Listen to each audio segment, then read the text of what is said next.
dapat gagawin nating mga Pilipino ay magkakaisa tayo sa isang layunin.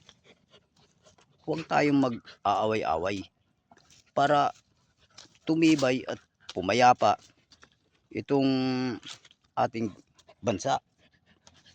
Isipin nyo, pag nag-aaway tayong mga Pilipino,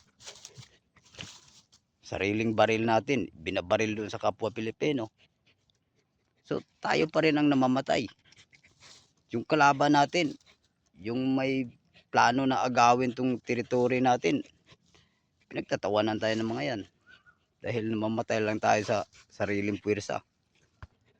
Palagi lang tayong bubulihin ng mga yan. Dahil nakikita nila na yung puwersa natin mahina. Dahil nag-aaway tayo.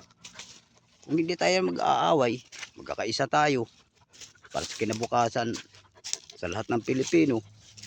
So, siguro, hindi ganun ang gagawin ng China dito sa